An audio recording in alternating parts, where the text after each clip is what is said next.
Ladies and gentlemen, welcome to the Elevate 360 Challenge live virtual event. We're thrilled to have you here today. In just a moment, we'll be diving into the insights and wisdom of our remarkable keynote speakers. But first, let's set the stage for an immersive experience. Ensure you turn off all distractions now, allowing yourself the opportunity to focus and fully engage in the transformative journey we've prepared for you.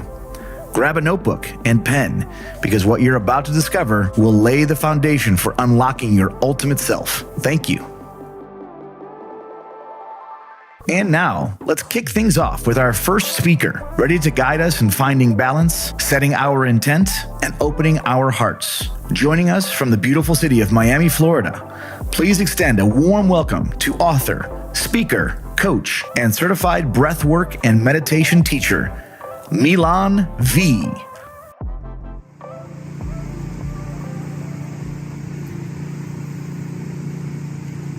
How are you guys? So I'm gonna jump straight into showing you a very simple, under 5-minute tool you can use by yourself to help empower you, calm you down, and to help you grow. So we're gonna be doing a breathing exercise called box breathing or box breath, which is used by soldiers in the army and police officers in the front lines whenever they are feeling stressed or less than focused. Besides this, breathing exercises have been used in many different traditions all around the world for thousands of years. So in this sense, this is nothing new. This is not new age. Also, very important to state that breathing exercises, especially if you are a beginner, they can cause tingling sensations throughout the body, numbness, even slight lightheadedness. So it's very important to sit ideally on the floor while you're doing it, with no sharp objects around you, or whatever else makes you feel comfortable in a safe environment, ideally by yourself. So you want to be sitting comfortably. Your spine has to be erect. You relax your shoulders, relax your jaw, and we're gonna get into it. It's very simple, guys. So it's called box breathing simply because you're making a box, inhaling through the nose. All breathing is through the nose. Inhaling for 4 seconds, and then breath hold at the top of the inhale for 4 seconds, and then slow nasal exhale for 4 seconds, and again holding the breath, this time at the bottom of the exhale for 4 seconds. This is one box breath. Again, we're doing the breathing only through the nose. I'm using the 4-second count simply because it's a good way to start, but ideally when you do this every day, you can go to 5 seconds, 6 seconds, or even stop counting. That's how I do it. I don't really count, I just do what feels best for me. So we're going to do 9 box breaths, guys. The practice itself is under 5 minutes. So let's get into it. 4-second nasal inhale. 4-second breath hold at the top. 4-second nasal exhale. Holding the breath at the bottom of the exhale for 4-second inhale. Ideally, you want to fill the lungs up as much as you can. Breath hold at the top for 4. Nasal exhale for 4. And then you're trying to exhale as much as you can and holding the breath at the bottom for 4. Inhale. Breath hold. Exhale. Breath hold at the bottom. Inhaling for 4. Breath hold at the top. Exhale. Breath hold at the bottom. Inhale. Breath hold. Exhale. Holding the breath at the bottom. Inhale. Breath hold. Exhale. Hold the breath at the bottom. 3 more times. Inhale. Breath hold at the top. Exhale. Breath hold at the bottom. Inhale. Breath hold at the top. Exhale. Hold the breath at the bottom. One last time. Inhale through the nose. Breath hold at the top. Exhale. Hold the breath at the bottom. One last time. Relax, release. So I hope this simple breathing exercise helps you as much as it's doing for me. I'm going to share a little bit about my story, just a little bit. I used to smoke cigarettes up until 6 years ago when I started doing breathing exercises every day. And my intention was never to quit smoking cigarettes, mind you. So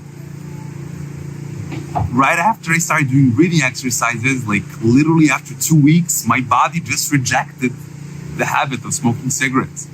And I even tried in the future on a couple of occasions to smoke cigarettes, and my body would just, terrible. So I hope this helps you with health, with success, as much as it's doing for me. Peace and enjoy.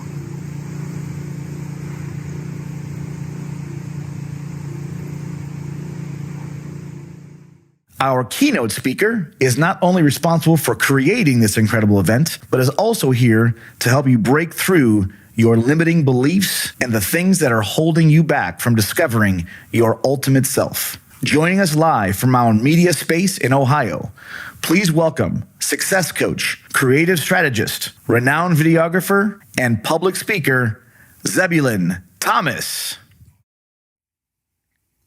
Hello and welcome to the very first Elevate 360 Challenge event. I'm so excited to be here today. I'm Zebulon Thomas, and I just want to say thank you so much to Milan for getting us warmed up, getting us primed for this event. I can't thank you enough. And over the course of the next 3 days, our intent is to help you get unstuck, push through barricades, push through limiting beliefs, break down the walls and the patterns, and get unstuck so you can move forward in 2024, so you can get on the path that's going to be right for you. And this isn't always about motivation with this event. Over the next 3 days, I'm really going to break down a whole bunch of information for you. And we're going to do a little bit of assignments and some homework, and we're going to test this out, and we're going to find out what works for you. Alongside of my good friends, Milan is going to help you get warmed up on day 2 and day 3 as well. He's got some incredible stuff for you. And then my good friend and the next speaker after me, Charlotte. She is amazing in her story. It moved me, and I know it'll move you, but it's not so much about the story that moves us.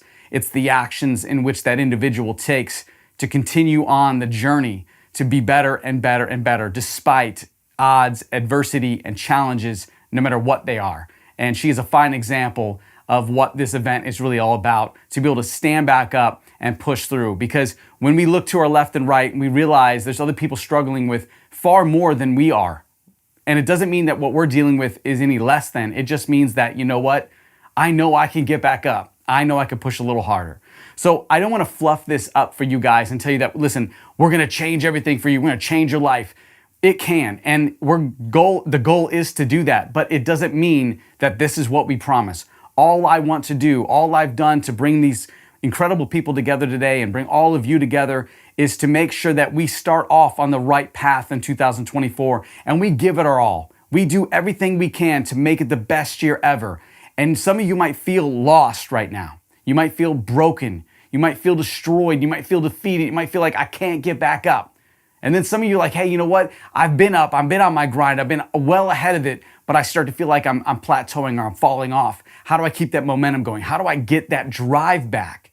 Well, I'm going to show you some things that I'm doing to help you get that drive back. So when you combine Milan and what he's sharing with us and Charlotte, what she's going to be sharing with you, and you hear her story and the things that she has and that she's offering to help you get to the next level, I know for a fact that if you just apply even some of this today, tomorrow, and the next day, you're going to be so much further than where you are right now in a short amount of time. So right now, I just want you to write this down. Get out a piece of paper or something, or pull out your phones if you have to, and write this down. There's two things I want you to remember for 2024 as you move forward into the first quarter of the year.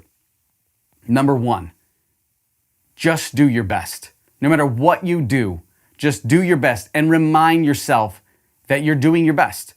If you do your best at everything you do, everything you will go against, every challenge that comes at you, every obstacle that's in your way, if you just do your best, you're going to be so much better than you were if you didn't even try, if you felt defeated, or if you went back to the limiting beliefs and the old habits and the ways of self-sabotage and not feeling enough. Those things you're going to push aside, and you're going to remind yourself, listen, I might not be able to get past this obstacle today, or get past this challenge that I'm dealing with right now. It seems too much, or the weight is too heavy, but I can do my best.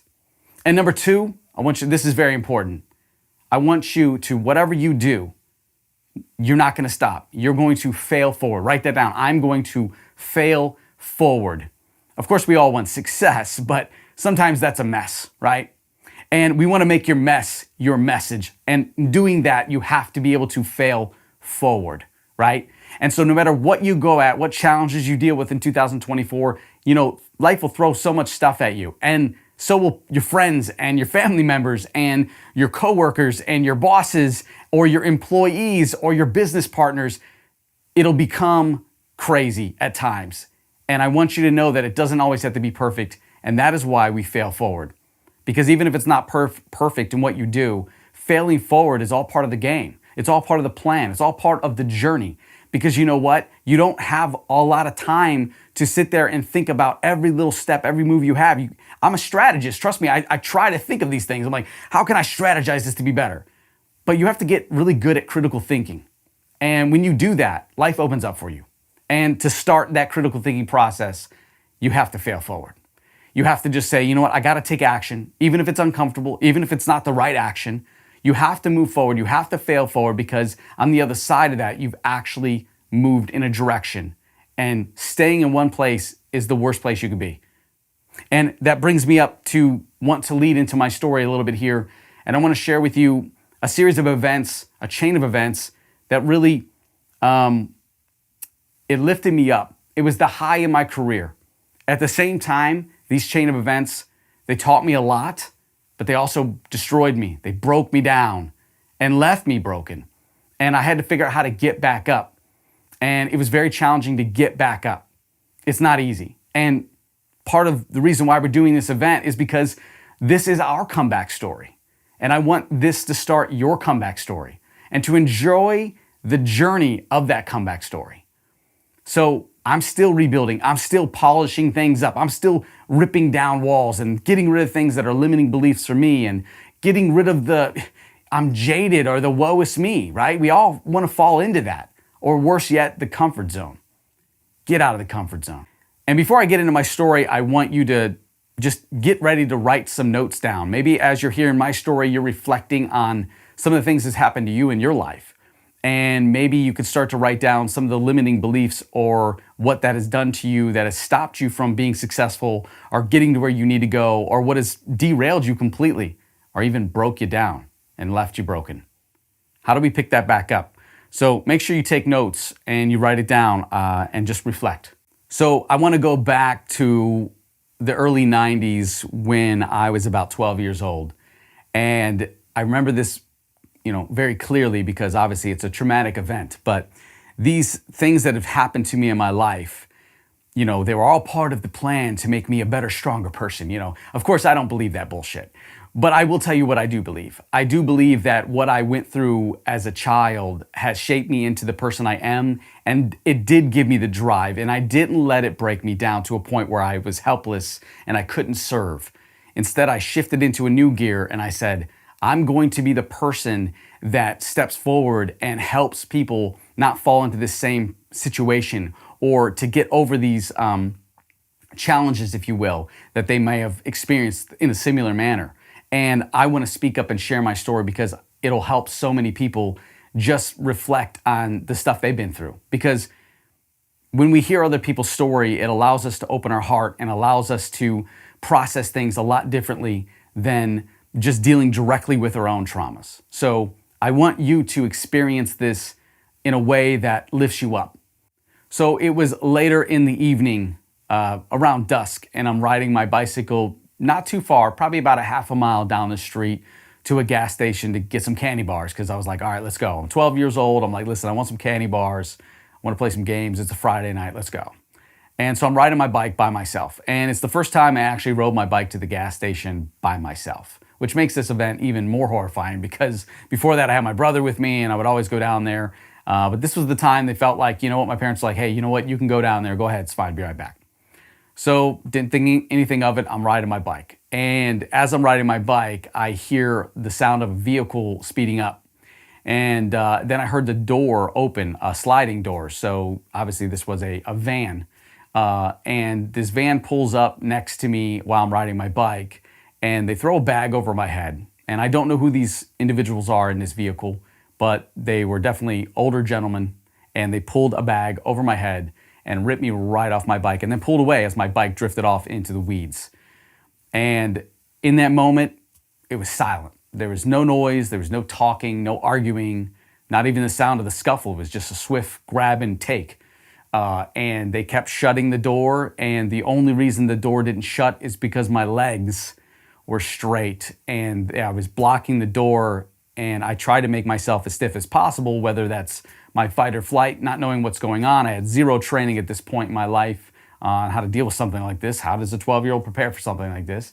And the door kept slamming and slamming on my legs, and I don't even remember feeling the pain, but I do remember at some point, which seems like it was forever, that all of a sudden I fell out of the van. So I don't know if maybe they tried to reach around and shut the door or if they tried to reposition, but someone let go of me. And I fell out of this van and I rolled. And when I got back up, ripped the bag off my head, I was really, confused on where I was at.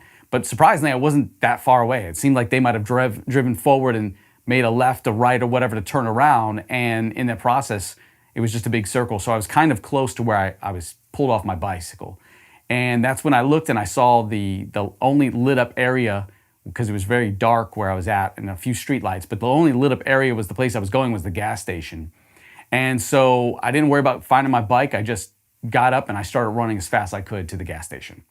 And at that point, I got to the gas station and I jumped over the counter, literally jumped over the counter. And there was a guy in there, he was probably like 16 at the time, working his first job. And here's this 12-year-old running in there like, hey, help, call 911, I'm being kidnapped. And fortunately for me, I got away. And so did they. Unfortunately, they got away. And I never knew who they were or what their intentions were with me, but I could tell you what happened that day. The lion woke up inside of me. You go from being a 12-year-old kid with innocence to, that's the moment you become that man, right? That's the moment then the lion wakes up and you're like, you know what? The world is not a nice place. The world is not a safe place. And it lit a fire under me and scared me so much that I said, I will never, ever let that happen again. And it became a point where I was always looking over my shoulder, but I said, I'm not going to do this in fear. I'm going to find out what tools and strategies, which again, this is not how I thought back then, but I said, I'm going to find out what it is that I need. What skill sets do I need to protect myself? And that led me down the road of martial arts and ninjutsu, and I studied and became a third-degree black belt. And I really kicked some ass, if you will, right? And over the years of training, I built up this confidence and this lack of fear because I knew I was now trained and I was skilled enough that if it ever happened again or if I saw it happening, I'd be prepared. And it didn't happen again, which is good, okay? It didn't happen. I got older, right? I got older and society got a little bit more, vigilant for these things. And it was just one of those things that I don't know. I don't know what they would have done to me. I don't know where I would be right now, but I could tell you this, the survival instinct will kick in if you're in a similar situation like that. And I hope you never experience that. And you will push through. And I want you to adapt the survival instinct right now with situations and challenges that you're facing in your life, because those survival instincts are there to serve you. And I share this with you because many of you might have had to wake up early from your childhood and become an adult. And a series of events might have happened that way. And I can tell you that my life surrounding that event also prepared me to kick into gear to be a survival person in that moment. And I think it's because I grew up in tremendous violence in my household. Literally was a daily, weekly thing that I was either being physically abused or mentally abused in my household. And that became my new normal for me. And I felt, well, you know what? This is just how it is. This is how everybody gets it at their house when they do something bad or when they don't do anything at all and just the parents decide to, I just want to use you as a punching bag or as my mental abuse punching bag.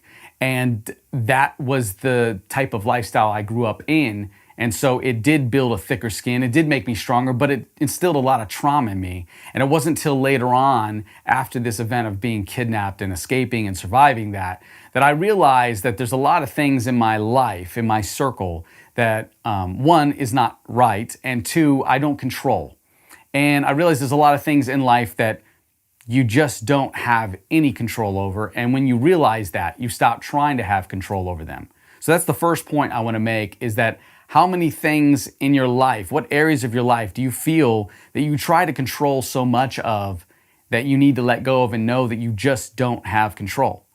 The thing that you have control over is what those events mean to you, what you're going to do after the event happens, and how to pick yourself back up. You have the control over that. You can't control the events and things that happen to you in your life, but you can control what they mean. And that is something that I learned on my journey after being kidnapped and dealing with all the mental and physical abuse at my home, is that I turned to things to figure out where can I get maybe motivation or to get advice from someone who might be successful or been through something. And that led me down the road of finding a gentleman by the name of Tony Robbins. And I don't know if you're familiar with him, but he's the guy with the big teeth, right? And so I followed Tony Robbins and absorbed so much of his content even as a teen. This was hard to get his stuff, but back then it was more so of seeing his stuff on the television, and then occasionally, at places I would find someone who might have some tapes. And then let's fast forward a little bit until I think it was around 20, 21. I got my first Tony Robbins CD, right? A book of CDs, and it was like Get the Edge, and I was all excited about it. But I said, you know what? I'm going to apply what I've learned right here in this program to my life, and I'm going to apply it to things that I want to do. And so I went on this venture and I started improving myself, and I went into personal development. I started learning more about who I am and getting through those traumas and getting through those bad habits or those rituals or routines, and re-scratching that record, if you will, for those thoughts and memories. And over the years, I developed myself into a whole different person, and I started pursuing a different version of my life that I was opened up to because of my trauma, right? We go on this different path. But there's also a dark side of that trauma that will push you into another area. And that will make you become a beast, if you will. At least it did for me. And it turned me into a person where I was like, you know what? I'm angry and I'm upset all the time. And, I was frustrated. But again, this was coming from, the event that happened, being kidnapped, my trauma at my family household. And then there's a third factor in here that really changed my mind. And some of you might look at this and go, well, that's crazy. But if you have followed and you had a family that's heavy into religion, that sometimes it can get a little scary. And at least it did for me. And I'm not saying anything bad about religion. I'm not saying anything bad about your belief systems or anything like that. All I'm saying is, from my experience, this is what that third thing was that triggered me to change in a direction that wasn't really a safe direction for me to go in my life. And so, shortly after this event of being kidnapped, probably about a year or so, I remember talking to my grandparents, and they were heavy into their religion, and they were telling me about the end of the world. They were telling me about, in the year 2000, Jesus will return, right? And when you hear your grandparents tell you something like this, you believe it without a shadow of a doubt. At least I did. And so then I started going, well, I never grew up in religion personally. My family was around that. They went in and out of the church, but they never brought me into that environment. So I didn't really have a lot of experience with church and religion. But I do know that my experience with my grandparents and what they told me, I thought was very real, and I knew that they practiced their belief very heavily, and they went to church religiously, of course, all the time. And they had a lot of great things because of it. But when they told me that, I said, you know what? Well, that means I only have a limited time and I got to live my life full out. And that stuck with me. It stuck with me so crazy and so much that I started to get bad grades in school, and I started losing focus on the importance of school and what I'm going to do in the future, because I was like, hey, it's going to be 2000 soon. What's the point? And so I couldn't handle the crazy abuse mentally and physically at my home. And around the age of 16, I said, you know what, enough is enough. My parents had gone through so much with me, and we had moved several times. They kept moving around and went to different schools, some 2 schools in 1 year. And then every year after that, I was in a different school. And it just got to a point where I just couldn't take it anymore. And then my parents became extremely violent towards themselves, and they became suicidal, and I had to witness these things. And it was a very traumatic experience in the household. And one day I said, you know what, enough is enough. I got to get out of here. And I knew I couldn't run away because they're just going to bring me right back. And so I started looking into some things, and I found out that I could emancipate myself if I built the case. And that's what I did. I left, and I went out there, and I moved in with my grandfather, and he helped me build a case to get me out of the house. It wasn't a case against my parents. It was just a case to say, I need to leave the house. I need to be in a safer environment. I need to focus on my school. And that was the goal. And there was an underlying reason of that too, because end of world is coming. And I was like, I got to live my life. So I did that. And I'm my own parent, my own guardian, if you will. And I left the house. I won the case. I enrolled myself in the school of my choice, which was exciting because I got to go back to my school with all my old friends. And I finished out as much as I could. I ended up dropping out of school at some point because, again, that weight of going, you know what, now we're at 1998 and I want to go live my life and do the things I want to do. And school's kind of becoming a problem here. And so I dropped out of school. And I wish that when I went into that office that day that the guidance counselors and the principal would have been like, hey, you know what, let's think about this, talk this through. Instead, they were just like, sign it away, here's your stuff, don't come back, peace out. And so I did that. And that led me down the road of going out into the world and going, you know what, I want to pursue, I want protection, I want to go do cool stuff, I want to do whatever I thought was cool. And I ended up getting involved in the street life and heavy in the street life. And I won't go into so much detail of that life, but we can imagine what it's like to be around gang members and drug dealers and killers and just really dark people out there. You can imagine what that's like at the age of 17, 18, until you wake up and you go, I got to get out of here. And that's when I fell back into more of the Tony Robbins tapes. I was like, let me go back to these and start listening to these tapes. And I remember ordering a Get the Edge, and I ordered it to my girlfriend's house. And I got out of the streets and I moved in with my girlfriend, and I started to reshape my life. And I remember there was a point in time where I woke up and I said, like, thank God, like something guided me away from all of this and showed me this cassette tape of Tony Robbins, right? That was my go-to.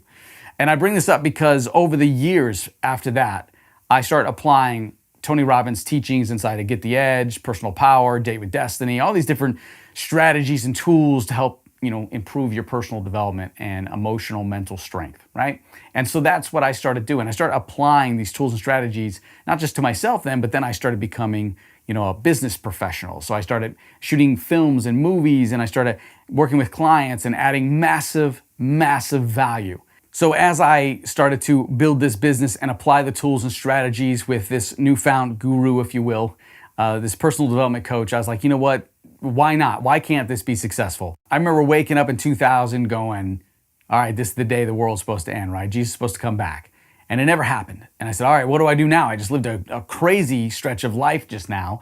And I did a lot of things that I shouldn't have done. And I did stuff that I was, I had no fear running at, which I should have. I got tattoos, right? I involved myself in a lot of really crazy environments. I won't go into details there. But I said, you know what? Let's start applying for the future, right? Let's start doing something to change the game, change who I am. And that's when obviously I pulled out the Tony Robbins tapes and books again. I started reading heavily. And between him and like Wayne Dyer and Deepak Chopra, I started just learning a lot about what I can do to fix myself, improve myself, help other people around me, and then also manifest things into my life. And that has been a blessing to this day. And so over the years, I started making changes of who I am, and I grew a business, ZT Films, and I started adding services to local and small companies and playing with video, teaching myself how to do these things, but always adding massive value. I do a video, it would give them great success, and I'm like, all right, well, how do we do this again and add more value? And I kept applying from what I learned from my mentors into my business. And I just went headstrong into that. And then fast forward over the years, a good 5-6 years into it, I'm starting making money, I'm developing myself and my business. And then I became a world-renowned commercial videographer, a GlideCam master operator, nominated by GlideCam Industries. And you can look them up if you like, GlideCam Industries. And I became the best at what I do with this stabilizer, holding my camera, crafting videos that stand out, that really grab the viewer's attention, that really makes that playing field look different through my lens in the commercial market. And I share this with you because up until this point, I was always about adding value, and I didn't have the goal of, I want to be world renowned, I want to be the best of the best. I just said, I want to do this and add value. And that is a result of taking action. And that was also the time where I said, you know what, I manifested that I would become something. So let's start to hone in on what I want to manifest in my life. And I remember in 2018, I was like, you know what? I have this family now, this beautiful family I have. I have 2 daughters and a wife. And I said, you know what? I want to manifest a house for us, a beautiful house for us. And I want to go after that. And I went after it. I'm successful. I got the money. I got the credit score. I'm good to go. I got no debt. Let's go, right? And I still got denied for a house because I didn't know how to play their game, because my business wasn't set up right. I learned a whole new thing about business. You can't just go into business and just start collecting checks and sending off, what you owe to the government and filing your taxes. You really do have to structure this thing. And I didn't have a business model. And the banks want to see business models. So I learned how to play their game, right? Again, I said, you know what? I'm not gonna sit there, and even though someone's saying, no, you can't have this, I'm gonna manifest it. I'm like, there's something bigger going on. I have a force behind me, something pulling and pushing me. And I did that. And I said, how do I play your game, right? And that's what we did. We figured it out. We structured my business. I took some time, another couple months. I figured it out, and we went for it, and we got our beautiful house. And same time we got our house, a week later, we had already booked this trip to Disney. And so here we are moving in. Everything's in boxes. And we zing off to Disney, and we have a beautiful time, a great life vacation, because we've always wanted to go to Disney as a family, and we never got to, but now I'm successful. I got this money, I got this opportunity, this time, this freedom, because I work for myself. And we did that, and it was awesome. And then we come back, we're settling into the house, things are getting calm, we're still living up the memories from Disney, and then boom, this pandemic thing hits. And what's crazy is, up until that time, I was always telling my clients, hey, you know what? Be prepared for a recession. I was successful in 2008. I started a business back then and was successful. And I learned how to weather those storms. And so I'm building them up for the possibility of a recession that I saw coming in 2021. Those years, I was like, it's possible we could probably hit a crazy dip right there, and we need to do something about it. And how is that going to add value? I said, well, listen, if we double shoot all our commercials, I could build a library, and when something like that happens, then you can still stay open. You can keep the door open, because I'm thinking they're gonna run out of money and they can't afford me, but they still have this library that they've invested in that they could still market, and hopefully they would do what it's doing right now and add value and get people to go, hey, I wanna be part of that brand, I wanna be there. And no one would know they struggled, and they'd get through it, and they'd still be on top, and everything would work out. That was the goal, but I never planned for a pandemic. I didn't even know what that was. I didn't even know it was a possibility in this world. I didn't think that could happen. And so then that happened, and it leveled all my businesses. Even with the back stock of footage and the library I had to help them get through these times, we weren't prepared for what had happened to us. And it affects everybody differently. So I bring this up because here I am facing adversity now. I got through all this stuff. I've been through ups and downs. I've grew my business. I've had major success. And now we're looking at something that is like, okay, well, I can't go out and make money now because the whole world shut down. All my clients left. They're not paying me anymore. I had big sponsorships too. I had huge brands. That's not happening anymore. I'm on the phone, like, we can still shoot a video. It's just like 4 of us. Let's go do it. Nope, can't do it. And so I'm like, what am I going to do?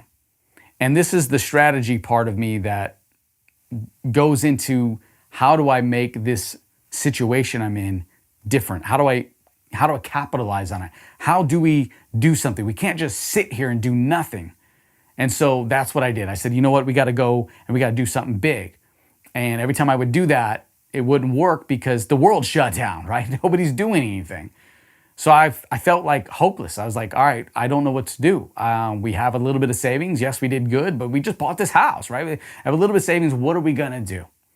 And that's when I remembered, you know what? I manifested everything up into this point, my house, everything, my car, everything you can think of, the things in my career, the people around me, the friends, the incredible opportunities I get to go on and experience. And I said, I'm going to manifest right now an opportunity that I don't even know what that opportunity will bring besides just get me unstuck, help me make money, help me make a difference, and let me serve at the biggest part of me, at the top level, if you will. And out of nowhere, I get a message in my inbox about the opportunity to work with Tony Robbins. And I was like, no way. Why would I have this opportunity to work with Tony Robbins? So I'm thinking, me, right? So I took a shot at it. I said, all right, let's see what this is. And right off the rip, like there was a bunch of people going for the position to do this that had skill sets just like me, because they were looking for someone who's good at social media, good at production and video and sound design and strategy. They needed a strategist. And so I went for it and I crushed every impossible action that they had asked me to do, all those impossible tasks that they asked me to do to get, basically to the front 3 or the top 5, right? And I blew right past everybody. And they said, no, this is the guy. We're going to go with him. And in that time of the whole world being shut down, I found myself in an incredible opportunity with a mentor that I never thought I would ever have the opportunity to work with. And I've worked with a lot of incredible people up until this point, but he was never on my radar at that point. He was never aligned. Like, I don't see how we would connect. Wasn't even a thought. And here I am, hired in as Tony Robbins' creative strategist and his head of production. So I spent 6 months through the pandemic building out some incredible things, including live events like this that you're seeing right here, but on a big scale. And it's amazing. And you're like, wow. And you're talking with world leaders and you're meeting all these exciting people. And you're like, just a little bit ago, I was down and out. And now I'm on top of the world. I'm with my dream team. And then you start to meet and learn a little bit more about the business and the people that are on the outskirts of these individuals. And you finish your task, you do your 6 months of what you need to do, you get the things done, you have a victory. And then you come back. And if you're like me, I go to this park. So I come back, I go to this park and I'm walking, I'm like, okay, I've hit my financial goal, I'm good. Got to meet my mentor. I've got to work with some incredible leaders and world experts and meet some awesome people. And I really just came from a huge rock concert, basically. My endorphins been lit for 6 months. And then I realized, dang, why am I not happy? Why am I feeling burnt out? Why can't I think clearly? Why does the money not matter to me anymore? And it's because they burnt me out. They wore me down. They exerted every possibility of my creation and the things that I do to create things, to make things awesome. They completely just burnt through that in 6 months. I mean, I did so much that you can't even imagine the type of tasks and opportunities that I got to go through and try to fail forward, right? I didn't know what I was doing. I was failing forward. And I share that story with you, not to impress upon you because I was Tony Robbins' strategist. I'm not worried about that. What I'm saying is there's pros and cons to your success and your manifestations. And I realized in that moment I was manifesting, give me everything I need right now. I need it. And the universe, your creator, whoever you believe in, will give you everything that you ask for at the right moment, at the right time. But man, you better be ready. And that's when I realized maybe I wasn't ready for that. So the bad things was they burnt me out. I learned a lot about the industry I didn't want to know. I don't like how things are run. I was basically used by a lot of entrepreneurs that really just planted bad seeds because that After that, I started meeting a lot of people and doing a lot of other business on the side with that. And it became very, very toxic. And I realized that I had to get out. And it burned me out. But now the pros and the good parts of those things was I had an experience that was so exciting. I got to work with my mentors. I did get to meet incredible people with crazy ideas and see next level stuff. And I also got to thrive during the downtime of the pandemic where most people were struggling. And the good thing is that it distracted me from not worrying about the pandemic, and I didn't get to see a lot of that going on because I was so busy doing impossible task after impossible task and succeeding. And so I learned a whole new level of business. I advanced my skill set like 1,000%. I learned how to become a better editor, a better writer, a better videographer, a better producer, a better manager, a better strategist. And I started using that for myself. And that brings us to now and what I want to set the intent for you and what you're going to do for 2024. I'm sure there's a lot of incredible success you've had in your life or things you went for and you had small victories, or maybe you haven't succeeded and maybe you're at a point in your life where you haven't actually gone for it because every time you get to the edge of your comfort zone, you don't bust through. I want you to have a breakthrough. I want you to go for it. From experience and life lessons of myself, I'm telling you right now that life is so much worth more in your life if you break through those barricades on the other side of your comfort zone. That's where life happens. That's where the magic happens. That's where the adventure starts. I mean, just getting from here to your comfort zone is like getting up and grabbing the remote for the couch. You didn't even turn on the TV. I'm talking about full immersion into this environment, into your next level. And I want you to think about that right now. Here in my story, it sounds bizarre, but going from a kid from Ohio, just doing his thing, growing up, going through this crazy trauma and the crazy events and listening to the end of the world, end times, and then living your life full out and then finding out that didn't happen and then moving forward into developing yourself, starting a business, starting a family, and then having this crazy opportunity to hit a life goal, not once, but twice, work with your mentors, make an abundance of money, feel that success, feel that abundance. And then it's in the middle of a pandemic, so it's not like you could spend your money because there's nothing to do. And then you come back after that hurrah, and we're still in the shit show, and you're so lost. And it really derails you. And I can tell you that I now understand when someone has the top success and they're so unhappy, or when they have all the money and they're so unhappy, because there's an underlying thing that we're missing, and that is just being in the moment, living in the now, and doing for us, and doing the things that really open us up and light us up to go out there and get what we want. And I want you to get what you want in your life. And I have here right now, I'm going to flash it on the screen. This is what I want you to write down and memorize every single day. Here is how we apply what you've been through, my story as well, to your life right now that will make a difference in 2024. I want you to set the intent on the goals that you want in your life for 2024. Right now, you can write them down. You can just make a note and do this later, but I want you to write this down because tomorrow we're going to go over this.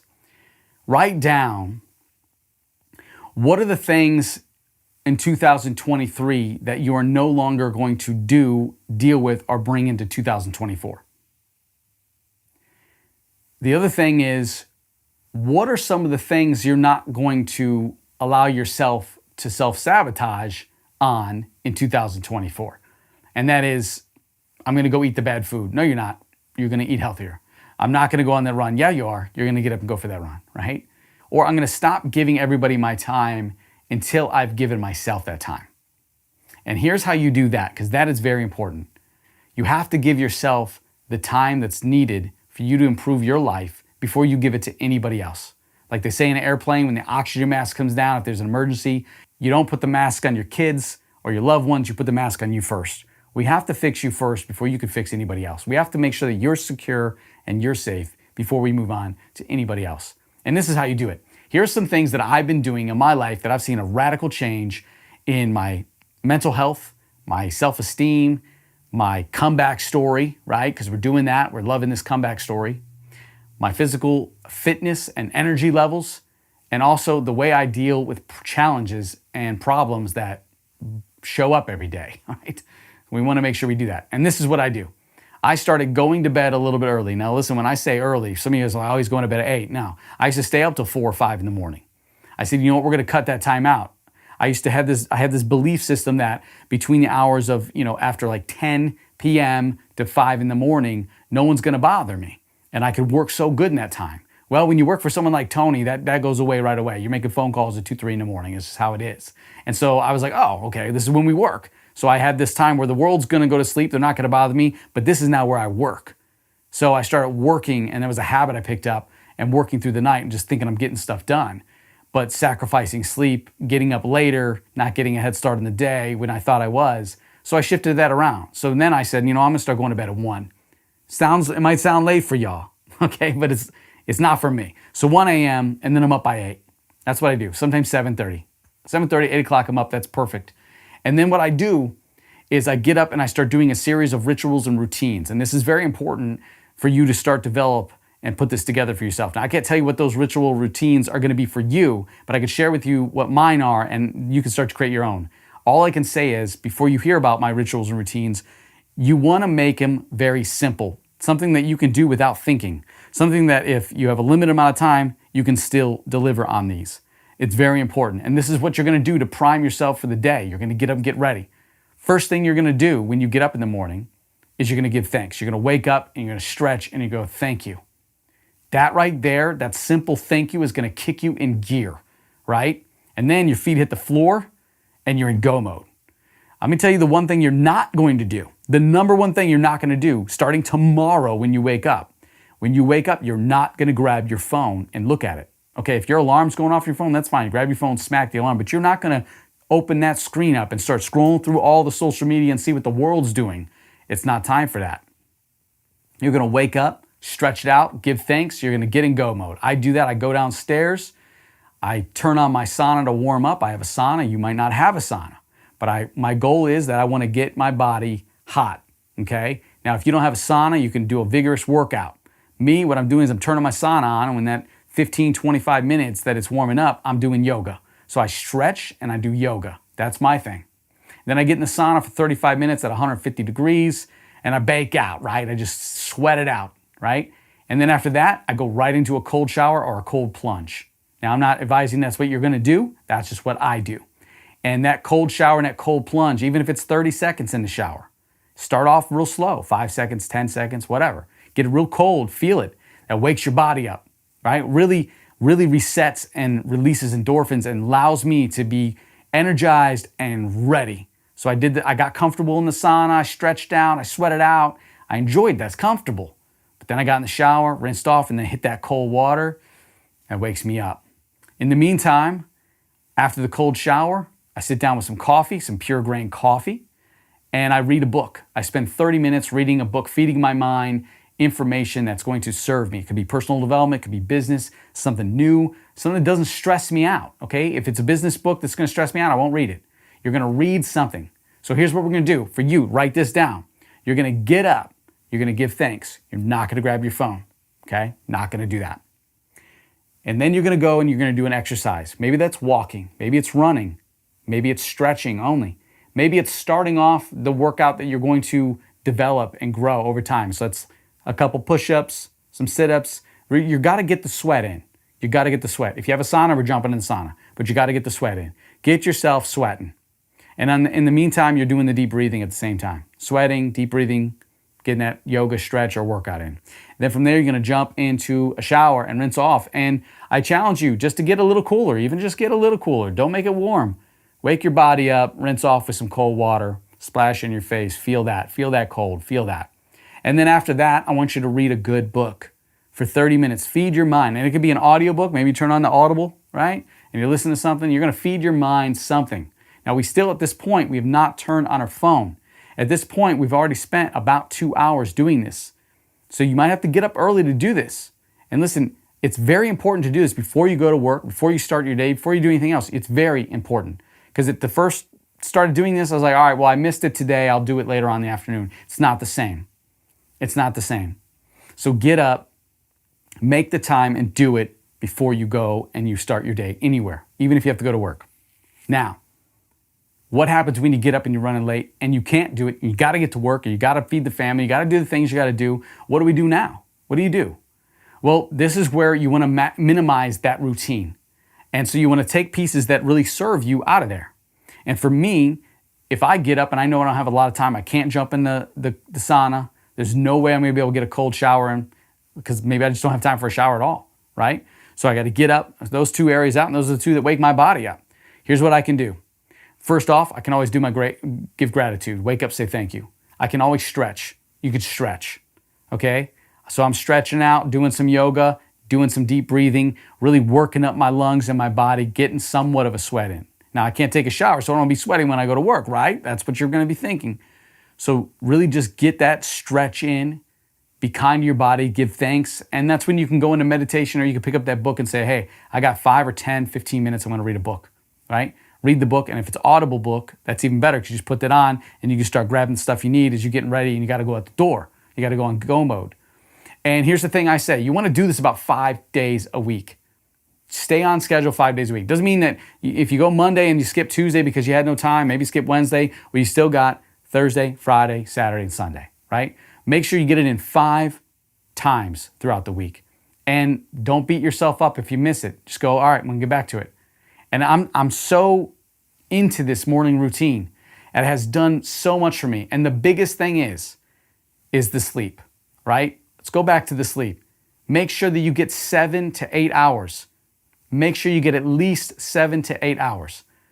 There's times where I get up and I'm like, I've got about 6.5. It's worth me missing a yoga or missing the sauna cold shower to get that full 7 hours in and rest it and then get up and go than it is if I were to get up on just 6.5 hours and go. Even if you feel it, hey, I can operate that way. You're not going to operate that way. You're going to commit to this. And you're going to make sure that you get that 7 hours. It will do wonders. And don't just do it for 3 days and be like, all right, I did it for 3 days. We're good. No, do this every single day for at least 30 days and then start to make adjustments and tweaks and go, this is for me, all right? We're not going to say this isn't for me. Remember, we're going to do our best and we're going to fail forward. And if you keep doing this in 30 days, look how much more advanced you are. 30 days, look how much more clear you are. 30 days, look how much more time you've given to yourself before you gave to the world. And this is the honest truth. This is all of it in one, without dealing with the baggage of social media and what the life demands on you. And this is where we get down to designing your life comes into play. We wake up every day and a lot of us get up and we just go into the default lifestyle. This is what we woke up to. This is the default. We're going to go out there. We have to work. We have to, feed our families. We have to do these tasks. We have to get it done. We have to be in the rat race.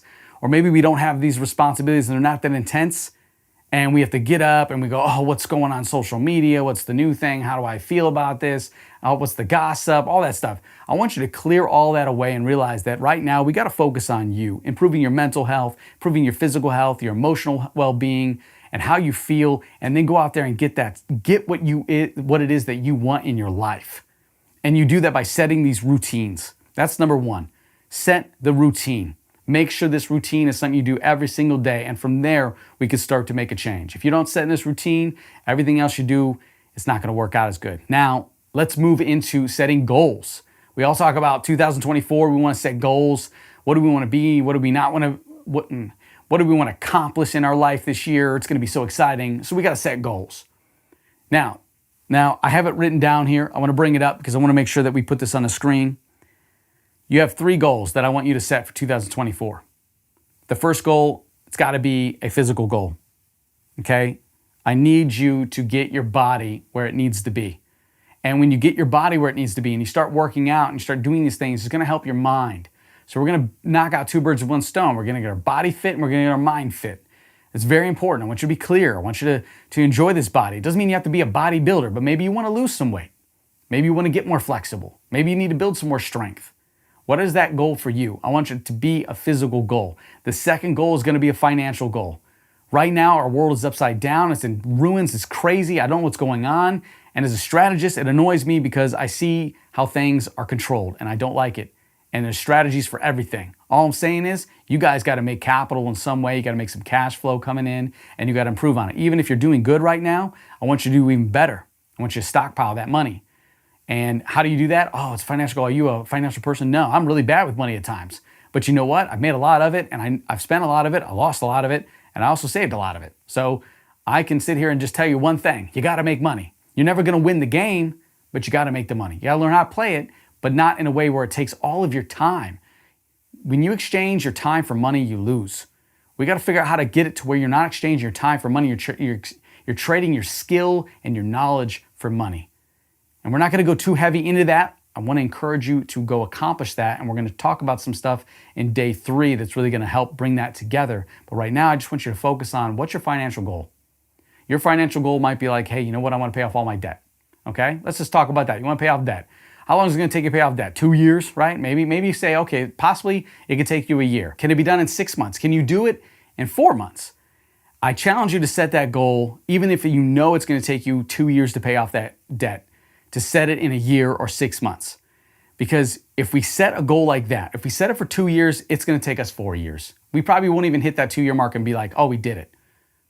But if you set a goal sooner and say, we're going to hit that in a year or 6 months, we're going to get this done, then you'll hit it way faster than you would if you set that goal for 2. Same with your life goals. Hey, maybe we're gonna buy a house in 10 years. We're gonna buy a house in 2 or 5. We're gonna get there faster. But you can't get there faster if you're not thinking about it, if you're not obsessing over it. And we're gonna get into that. So you have your physical goal, your financial goal. The third goal, that third goal is for you. I can't tell you what that third goal is going to be, but I want you to set that third goal. What's something very important to you that you have to have, you have to experience, or you have to do, or you have to live out, or you have to explore, or you have to just obtain? What is that goal that you have to achieve? Write that down. And now we're going to move into the most important part of today for what I have to share with you on how to achieve these goals in 2024, and so they don't become something that just fades off in the first quarter. We want to make sure we're going strong. Right now, we got to build up momentum, okay? We got to build that force. So, write this down. The first thing that you want to make sure that you align with all of your goals is the why. I want you to ask yourself, why is this goal important? Is it to impress your partner? Are you single and you try to impress other people? Is it so you can get healthy? That would be my goal. Is it so you can be stronger, or you can feel lighter, or you can just be more in shape? Is it so you can be flexible and not have the aches and pains when you wake up? You know, what is the why? Now, once we find our why, and hopefully that why is really just, I want to be healthier, I want to feel more fit, I want to feel more alive, then that is going to be your driving force for the why. And then you got to say, I got to make it a must. When you make this a must, when you make your goals a must, like it must happen, you will get that. And you have to anchor so much pain to that by saying, I must have it, or this is going to be how it is. So I want you to get a clear vision of that too. I want you to think about it. What happens if you don't lose the weight and you throw on another 30, 40, 50, 100 pounds? How are you going to feel? What's your life going to be like? What's going to change? What are you no longer be able to do? How unhealthy are you going to feel, look, and be? That's, right? If I don't lift these weights, I don't build the strength, what am I not going to be able to achieve because I don't have the strength? Now let's think about what it's going to be like when you do lose the weight, when you do have the strength and the flexibility and the flow. How does your body feel? How would you stand right now? What does that feel like? I really want you to visualize this right now. Think about it. You've lost the weight. You're at the weight you want to be. You have the strength you want, the flexibility you want. How does that feel right now? What has changed in your life? How happy are you? What kind of foods are you eating? What things do you get to do that you couldn't do before? What does this new body look like? What does it feel like? You want to show this baby off, right? Okay? Think about that. That is your must. It must happen because I want you to think about this every day, all day. Your goals, what do they feel like? What are they going to feel like when I'm there, when I experience that? Bring it into now. Because this is how you make that change. You make it a must. And you go, you know what? I'm going to get up. I'm going to push every day. In the days that I don't feel like doing, I'm going to keep doing it because it's a must for me. This ain't just a goal anymore. This is a lifestyle change. Now let's focus on the financial goal. All right, think about it right now. You have this debt, or maybe you don't have a lot of money right now and you're struggling right now, right? What happens if you don't tackle this financial goal. You're going to lose a lot. You're going to struggle. You're not going to be able to do the things you want to do. You're going to be stressed out of your mind, right? Now I want you to visualize why you want this to happen. We already know what will happen if you don't fix this problem, but why? Why do you want to do it? Well, you want to do it, right? Because you want to feed your family. You want to have some things. You want to go experience some stuff. You want to be able to go out into the world and not have to look at your bank or your wallet and see if you can afford something. You don't want to stress out when a bill comes or when something happens and a car breaks down or you got to fix something or someone needs something. You want to be able to serve. You want to be able to do the things you can do because money is that vehicle to make things happen back and forth. It's just a transaction. That's the why. Now I want you to think about it right now. Think about it. What is the amount of money you want? What is the amount of money you need? Everybody wants millions of dollars, but maybe they only need $50,000, $60,000 a year. That's attainable. You can do that. You don't need to win the lottery. Let's think about it. If you just had 50, 60,000, or you gave yourself an extra 40 grand this year off of your work and efforts and you found a way, what does that feel like? How can you contribute? How can you give back? What are some upgrades you can do to yourself that you need to be done? Like maybe you can do your hair now, right, ladies? Do your hair and nails, right? Maybe you can get a new car. Maybe you can, a bigger car to take your family around, right? So it's safer on the road, right? Maybe you can fix the roof or the gutters, or maybe you can hire some people to do the things that you don't want to do anymore. Like go wash the car, right? Or maybe you could just pay off all that debt, right? And you can be like, oh, I make enough, we're out of debt, we're getting by, but we're doing it, we're okay. We could take that extra vacation. We can go take a vacation, for God's sakes, just one vacation this year, right? Doesn't that feel great? Think of all the memories you're gonna have and the experience and the journey and the adventures you're gonna be able to do and go on and the amount of people you're gonna serve if you just have your finances in place. Maybe you don't have to be rich. You just have to have enough that you're not living below your means and you're not living paycheck to paycheck anymore. So I want you to think about that. You might be like, well, I have this career job. I have this job. I can't, my raises are 5 cents. I can't, how am I going to do it? No, we're going to clear that. Because on day 3, we're going to talk about some things you can do right now to take your financial goals to a whole nother level. Because waiting for people to help you out, waiting for companies to hire you, or waiting for your job to give you that raise, or waiting for them to appreciate you, you're going to be waiting for a long time. It's time to take action. It's time to create some streams of income, right? It's time to have fun. Do something you really enjoy. Now, let's think about that third goal. Write it down. Same thing. Apply the vision. I want you to visualize these goals. I want you to ask yourself, what is the why? Why do I want to accomplish these goals in 2024? And then I want you to figure out what it is that you're going to say to yourself and feel and make it a must. When you make it a must, you're going to achieve that goal. And then I want you to say, hey, if you say I want to lose the weight in a year, maybe you say I'm going to set smaller goals, micro goals, to go throughout the year that I'm going to hit milestones and it's going to get me to that point. Or if it's a financial goal and we're going to pay off the debt in 2 years, we're going to pay it off a year or 6 months, right? What is that we're going to pay off? We're going to do this. And that third goal, whatever that is, the same thing. So today, what I want you to focus on before I turn you over to our incredible next speaker, right now, I want you to write this down.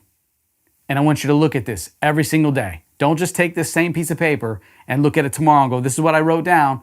No, I want you to make sure that you're copying this piece of paper every single day from here on out until it's so embedded in your mind that you no longer need to write it down. You no longer need to look at it. And you can do this while someone's talking to you. You know exactly what to do. That no one can scramble this and make this go everywhere. We're going to make sure that we get up right now and we go into 2024 with a whole new mindset, with a ritual and routines and gratitude. And listen, I got to say something here. Even if you're looking at a dead end and you're like, I don't know how we're going to shift tracks, you got to look at where the tracks shift, not where the tracks end. You got to say, hey, you know what? There's new tracks here. We're going to shift. And you focus on this. And you keep turning your head. I'm not going to look there. And you're going to want to. And you're going to keep looking that direction. Because you know what? What do you have to lose by looking at the positive in things? There's always time to look at the negative stuff. There's always time for you to go in the woe is me or the upsets or all that stuff and self-sabotage. What do you have to lose by just staying positive? And sometimes you're going to feel like, I can't do it. But you know what? Just for today, just for this hour, just for right now, in the present moment, I'm going to focus on and center myself and go, set the intent that I got this. I'm going to do this. I'm going to fail forward. I'm going to do my best. And that's all I can do. And that's going to drive you. And that's the one thing. I've been looking through all the social media, all the stuff that's out there. And as a strategist and a marketer, right? I look at these things, I'm like, oh man, like what is going on? Everyone's just pitching to people and lying and saying all this stuff and selling scams. It's like, and I see the comments and all of you don't want to see this anymore. And that's why when I pitch these promos and I start talking about this event, I didn't put this event together because I wanted everybody together so I could sell all this stuff. I want to put this together because I want to give you something to help you get into the next year on the right foot. Because every single person that we affect and make better, we make this world better and we get out of the shit show that we're in. The world has been just destroyed and we have to rebuild it ourselves. We can't wait for a government or a politician or world leaders to bring this together and make this work. We can do it one at a time by being kind to each other, but working on ourselves. If we gave ourselves that 10, 15, 20 minutes, hour, 2 hours every morning before we gave the world, we're gonna be better prepared to take on not only our challenges, but other people's challenges.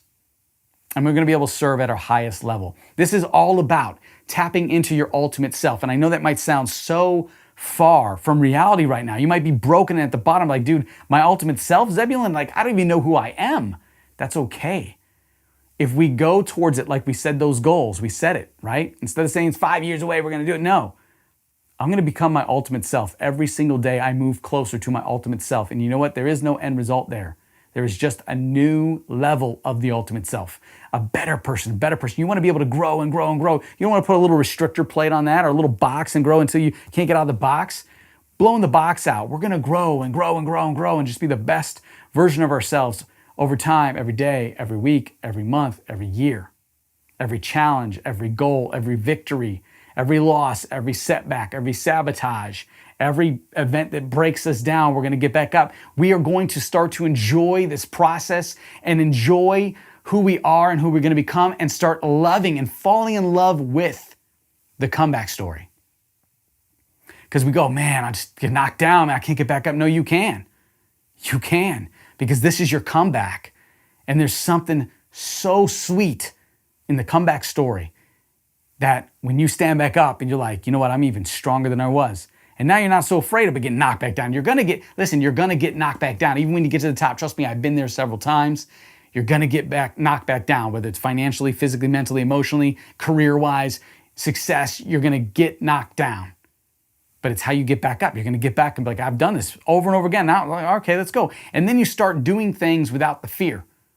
See, right now we're doing stuff we're like uncertain. This is outside my comfort zone. I'm afraid. I don't know what this is gonna be like. And we start living outside that fear. And now we just do stuff when we're fearless. We're like that kid again. And we're traveling with our friends. We're going down this little adventure and we don't know where we're going, but the unknown. And it's scary, but we still went forward, didn't we? That imagination takes control. And you gotta keep your imagination, you gotta keep that inner child of you alive and running the show for you. You gotta go out there and be spontaneous and adventurous and enjoy that. And let me just say this before I wrap up. It's all about the journey. I used to think it was like, hey, I gotta hit the goal, and then I hit the goal, I'm like, well, then what? I always set these life goals. I set a life goal, I'm like, oh, this is the goal. I'm gonna hit it someday, hopefully, but maybe I never will. But what happens when you do hit that life goal? Then you're like, dude, I didn't plan for anything past this. Well, I don't know what to do with this now. What do I do? I sit back and retire and kick my feet up? No, that's not it. That's not how we're going to be fueled. It's not going to be our driving force. There's so much more in us. And I want to pull that out of you. And I want you to go into this new year watching that ball drop going, not like, oh, we're going to get it. No, I want you to be like, you know what? I'm on a freaking race car track. I'm locked and loaded. I'm in this car and we're doing 200 miles an hour at my goals and we're not stopping for nobody. I don't even care if they run that yellow flag. We're keeping going. We're going to do this. And there's going to be times we're going to get banged up. We're going to wipe out, have to go in the pits, refresh, reset, get back out there, start the race again. You can do this. And this is the journey towards your ultimate self. Listen, thank you so much for spending this time with me right now. I'm just warming up, hearing my story, writing some stuff down. I hope you reflected on your own life and the challenge that you've been faced with or you face with and you've gotten through in your life. And I really hope that you're gonna take this in and get ready for tomorrow, because tomorrow we're gonna unlock some new stuff and we're really gonna go at it. But right now, I want to introduce to you our next guest. This is an incredible woman. She has been through so much and she just amazes me every time I see her, because she has a huge drive, a huge heart, and so much desire to be bigger and better at her ultimate self, to go for that, facing uncertainty and odds. She is so incredible. And this is my good friend, my dear friend, Charlotte. And she's going to share with you your story and tell you about some things that have blown my mind. It really says, you know what, wow, I didn't even think these things were possible. And wow, this is an incredible comeback story for yourself, but it's also an incredible journey. And it's also, I love her willpower and who she is as a person and how she'll sit there and she'll make sure that you are good, She'll make sure that you are in the place that you need to be at all times because she knows the ups and downs of life right now. She knows what this is like. And she says, you know what? I want to give that to everyone around me. I want everybody else to feel excited and energized like I do and be able to do it. So without further ado, I want to just welcome Charlotte right here on the live stream with you in just a little bit. Thank you so much. Our next Elevate 360 Challenge speaker brings an extraordinary story of resilience. She's here to share her incredible comeback story, unveiling the potential healing properties revered by indigenous Amazonian tribes. Please join us in welcoming our next speaker, who is a bachelor's and associate's degree in science, devoted combo practitioner, and Reiki master, Charlotte Butler.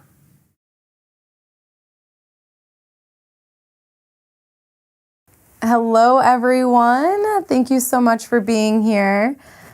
I am so honored to be a part of this event, and I'm excited to see where it takes us.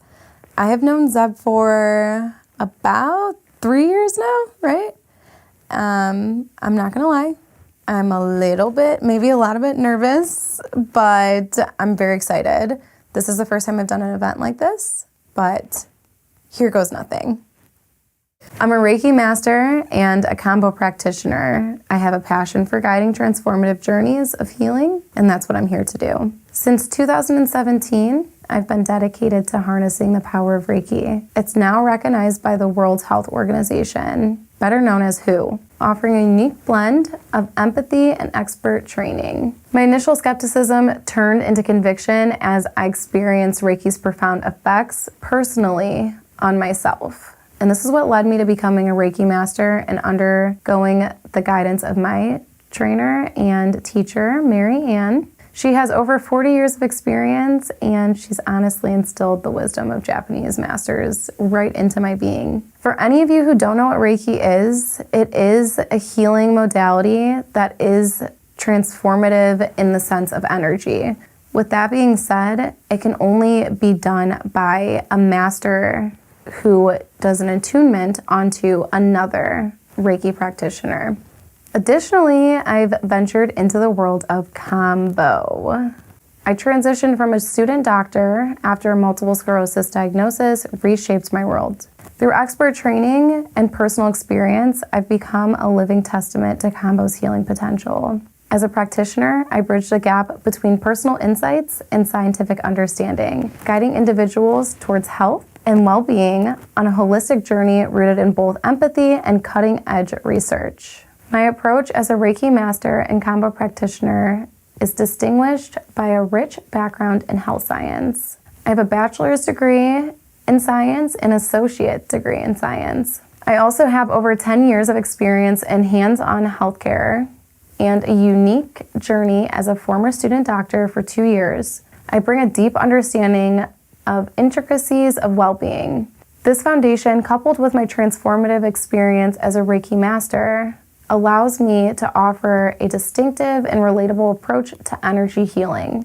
So whether I'm guiding individuals through Reiki sessions or I'm incorporating combo frog medicine, I promise I bring both empathy and a scientific perspective, making the healing journey accessible and impactful. After coming home from medical school, when I had new lesions presented in both my brain MRI and my spinal MRI, I made the decision to work with the Cleveland Clinic, Mellon Center, which is a neurological institute for health, and I was the anomaly. Nothing that they were doing for me was working.